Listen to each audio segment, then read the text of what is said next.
vrai chef d'orchestre du bien manger pour tous. Grâce à son exigence de chaque instant, le directeur de restaurant permet aux convives des 21 500 restaurants de la restauration collective concédée d'être satisfaits et servis en temps et en heure. Dans ce numéro, nous allons faire connaissance avec l'un d'eux, Jacques. Entré comme simple apprenti, il dirige aujourd'hui un important restaurant d'entreprise. La preuve que dans la restauration collective concédée, on peut évoluer, notamment grâce aux 500 000 heures de formation mises en place chaque année. À ses côtés, pour le seconder dans toutes ses tâches quotidiennes, il y a Thomas, un apprenti en licence pro de management. Voyons voir comment Jacques, son maître d'apprentissage, lui transmet son savoir-faire.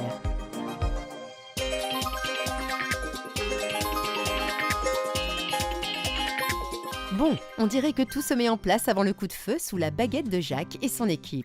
Jacques, c'est quoi les missions d'un directeur de restaurant? La mission d'un directeur de restaurant en restauration collective, c'est être le garant de la bonne gestion de son restaurant au niveau de l'hygiène, de la prestation et du planning de ses collaborateurs pour une meilleure organisation. C'est aussi faire la connexion entre les différents corps de métier de son équipe, du plongeur au chef de cuisine en passant par les caissières et l'administratif.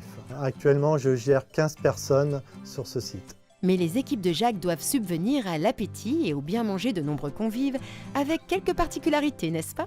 On prépare les repas pour 17 entreprises différentes. On fait aussi des livraisons de petits déjeuners et de plateaux repas dans chaque société. Actuellement, nous faisons 750 couverts jour. Ben dites donc, ça en fait du monde.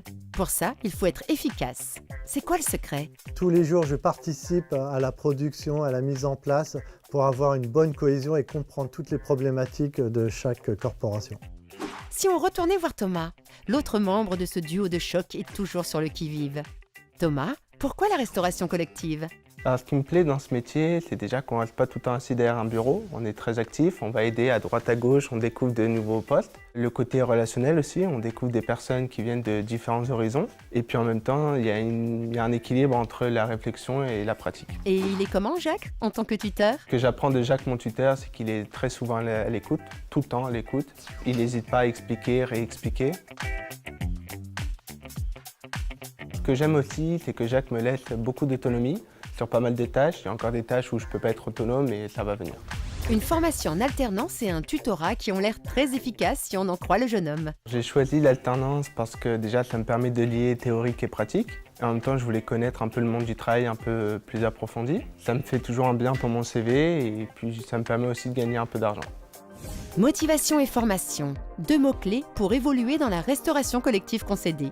On laisse le mot de la fin à Jacques. C'est complètement mon histoire car je suis rentré comme chef de club de cuisine et actuellement directeur de restaurant. Tout ça par de la formation avec de la volonté et de la patience. Et ça ne vous rappelle rien? Dans la restauration collective, chaque collaborateur a la possibilité d'évoluer. Il faut s'en donner la peine, être volontaire et surtout aussi le faire savoir. Pour en savoir plus sur les métiers de la restauration collective, rendez-vous sur le site du Syndicat national de la restauration collective, snrc.fr.